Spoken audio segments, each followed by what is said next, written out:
जनगणनाका सन्दर्भमा एउटा भनाइ छ, जनगणना नभएको देशमा सुशासन कायम गर्न सकिँदैन। संविधान सभाले संविधान जारी गरेपछि नेपाल विकास र समृद्धिको यात्रामा अघि बढेको छ। यो यात्रा सुशासन बिना सम्भव छैन। त्यसका लागि नेपालमा जनगणनाको महत्त्व विगतमा भन्दा अझ बढेको छ। विक्रम सम्वत 1968 सालमा औपचारिक रूपमा नेपालमा पहिलो पटक जनगणना गर्न थालिएको हो। हरेक 10 वर्षमा गरिने जनगणनाको मुख्य उद्देश्य देशको वास्तविक हरेक व्यक्तिको गन्ती गर्नु हो। तथापि जनगणनामा देशको तत्कालीन आवश्यकता अनुसार हरेक व्यक्तिको विशेषता संकलन गरिन्छ र संकलित सूचनाहरू आवधिक रूपमा परिवर्तन हुन्छन्। 2078 सालमा सञ्चालन गरिने जनगणना 12औं जनगणना हो। यो जनगणना संघीय लोकतान्त्रिक गणतन्त्र स्थापना भएपछिको पहिलो जनगणना हो। संविधान सभाले संविधान जारी गरेपछिको पहिलो जनगणना हो। यस जनगणनामा पहिलो पटक ओडा तहसम्मका सम्पूर्ण तथ्याङ्कहरू जस्तै कुल जनसङ्ख्या, महिला पुरुष, जात जाति, भाषाभाषी, शिक्षा, पेशा लगायतका मानिसहरूको सूचना संकलन तथा प्रकाशन गरिनेछ। जनगणनाको इतिहासमा यति तल्लो इकाइसम्म पूर्ण तथ्याङ्क संकलन गर्न लागिएको पहिलो पटक हो। 2078 सालको जनगणनाको हालसम्मको तयारीको सम्बन्धमा विभागका जनगणना शाखाका प्रमुख ढुण्डीराज लामिछाने भन्नुहुन्छ, राष्ट्रिय जनगणना 2078 सञ्चालनको महाअभियानको तयारी र कार्यान्वयन गर्ने चरणमा हामी प्रवेश गरेका छौँ। सङ्घ सरकार, प्रदेश सरकार र स्थानीय तहसँग समन्वय, सहकार्य र सहयोग नितान्त आवश्यक पर्दछ। यी निकायहरूसँग समन्वय गरेर हामीले विभिन्न जात, जाति, धर्म, भाषा, यौनिक तथा लैङ्गिक अल्पसङ्ख्यक लगायतका विभिन्न अपाङ्गता यी सबै सम्पूर्ण क्षेत्रहरूमा छलफल तथा अन्तर्क्रियाहरू सम्पन्न गरेका छौँ। त्यसमध्येमा महत्त्वपूर्ण पक्ष अर्को भनेको सञ्चारकर्मी तथा पत्रकारहरूसँग 7वटै प्रदेशमा जनगणनालाई कसरी सम्पन्न गर्ने र सफल बनाउने भन्ने विषयमा अन्तर्क्रियाहरू सम्पन्न गऱ्यौँ। अब हाम्रो चरण भनेको कार्यान्वयनको चरणमा प्रवेश गरेको हुँदा अब हामीले तयारीका कुराहरू प्रश्नावलीलाई अन्तिम रूप दिएर मन्त्री परिषदबाट स्वीकृत पनि गर्नुपर्ने हुन्छ। त्यो तयारीका कार्यहरू गर्ने र सामग्रीहरू खरिद गर्ने र सम्पूर्ण जिल्लाहरूमा चैत 1 गतेदेखि जनगणना कार्यालयहरूको स्थापना हुन्छन् र सबै सामग्रीहरू त्यहाँ ढुवानी गर्ने र आउँदो 2078 साल जेठ 25 गतेदेखि असाढ 8 गतेसम्म मूल जनगणना हामी सञ्चालन गर्दैछौँ। नेपालमा जनगणना लिने कार्य तथ्याङ्क विभागले गर्दै आएको छ। राष्ट्रिय योजना आयोग मातहतको यस विभागले जनगणना, कृषि गणना, आर्थिक गणना, बृहत औद्योगिक सर्वेक्षण, गरिबी तथा रोजगारीको अवस्था, देशको समग्र आर्थिक अवस्थाको बारेमा तथ्याङ्क सङ्कलन र प्रतिवेदन प्रकाशन गर्ने गरेको छ। विभागले प्रकाशन गरेका जनगणनाका तथ्याङ्ककै आधारमा सरकारले विकास निर्माण, रोजगारी, सामाजिक सुरक्षा, सामाजिक समावेशिता जस्ता नीति कार्यक्रम बनाउने, कार्यान्वयन गर्ने र अनुमोदन तथा मूल्याङ्कन गर्दछ।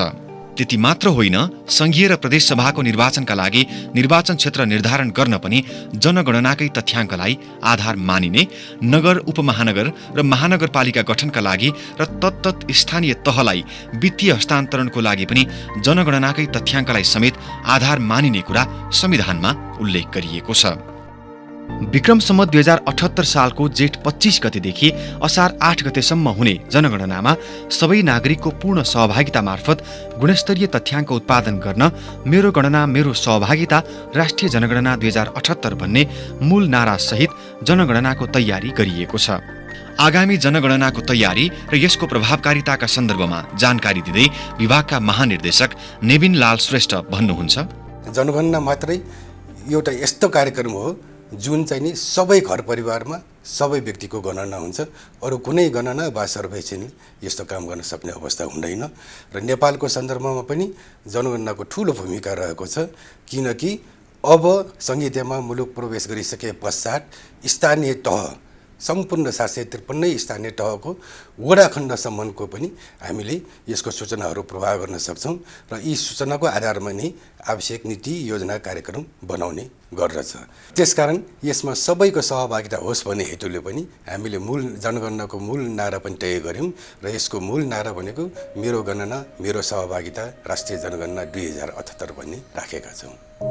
विभागले प्रचार प्रसारका लागि जनगणनाका बारेमा विभिन्न प्रदेशका पत्रकारहरूलाई तालिम समेत दिएको छ। यसै गरी विज्ञ समूहहरूसँग छलफल, भाषा तथा जातजाति सम्बन्धी छलफल, विभिन्न प्रदेशमा प्रदेश स्तरीय छलफल तथा प्रदेश सरकारद्वारा आयोजित प्रदेश परिषद बैठकमा जनगणना सम्बन्धी प्रस्तुति समेत गरी प्रदेश तथा स्थानीय सरकारको सहयोगको प्रतिबद्धता प्राप्त गरेको छ। त्यसै गरी जनगणनाको सम्पूर्ण व्यवस्थापकीय तथा प्राविधिक विषयवस्तुको परीक्षणको लागि गणक तथा सुपरिवेक्षकको तालिम गरी नमुना पाइलट जनगणना समेत गरेको छ।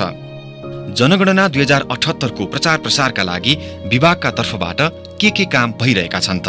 विभागका उपमहानिर्देशक हेमराज रेग्मी। संवैधानिक तथा राष्ट्रिय हिसाबले अति महत्त्वपूर्ण राष्ट्रिय जनगणना 2078 लाई सञ्चालन गर्ने मुख्य जिम्मेवारी केन्द्रीय तथ्याङ्क विभागको हो। तर हामी एक्लैले यति महत्त्वपूर्ण कार्यक्रमलाई सञ्चालन गर्न नसक्ने भएको हुँदा यसलाई सफलतापूर्वक सञ्चालन गर्नको निमित्त हामीले विभिन्न समितिहरूको गठन गरेका छौँ। कोही नछुटुन्, कोही नदोहोर्याउन् भन्ने नारालाई आत्मसात गर्नको निमित्त हामीले नेपालभित्र बसोबास गर्ने सबै नागरिकहरूसम्म यी सूचनाहरूलाई पुर्याउनु पर्ने हुन्छ र यसको निमित्त हामीले प्रचार प्रसार रणनीतिहरू, प्रचार प्रसारका निर्देशिकाहरू, गणकका निर्देशिकाहरू, सुपरिवेक्षकका निर्देशिकाहरू तयार गरेका छौँ र यसको निमित्त हामीले राष्ट्रिय स्तरदेखि लिएर स्थानीय स्तरसम्मका सञ्चारका साधनहरू, राष्ट्रिय स्तरका टेलिभिजनहरू, पत्रपत्रिकाहरू, रेडियोहरू, स्थानीय स्तरका एफएम रेडियोहरू, स्थानीय स्तरका पत्रपत्रिकाहरू र अझ सामाजिक सञ्जाल समेतको प्रयोग गरेर जनगणना कार्यक्रमलाई को प्रचार प्रसार कार्यक्रमलाई तल्लो तहसम्म सञ्चालन गर्ने प्रयास गरिराखेका छौँ। जनगणनामा सङ्कलन गरिएका सम्पूर्ण सूचना गोप्य हुन्छन्। तथ्याङ्क ऐन 2015 तथा राष्ट्रिय जनगणना सञ्चालन तथा व्यवस्थापन आदेश 2076 अनुसार यस्ता सूचनाको गोप्यता कायम नगरेमा गणक वा अन्य कसैलाई पनि कानुनी कारबाही गरिने व्यवस्था छ। त्यसैले आफ्नो भविष्यको आधारको लागि समेत जनगणनाको समयमा तपाईँ हाम्रो घर दैलोमा आउने गणकले सोधेको प्रश्नको सही उत्तर दिएर हामीले देशको वास्तविक अवस्था बाहिर ल्याउन सहयोग गर्नुपर्दछ। यसरी सङ्कलन गरिएका तथ्याङ्क तिनै तहका सरकार, निजी क्षेत्र, गैर सरकारी क्षेत्र, अध्ययन अनुसन्धानकर्ता, पत्रकार, विद्यार्थी, व्यक्ति स्वयंले हाम्रै गाउँठाउँको विकास निर्माण, हाम्रै सामाजिक तथा आर्थिक स्तर उकास्ने नीति निर्माणका लागि उपयोग गर्दछन्।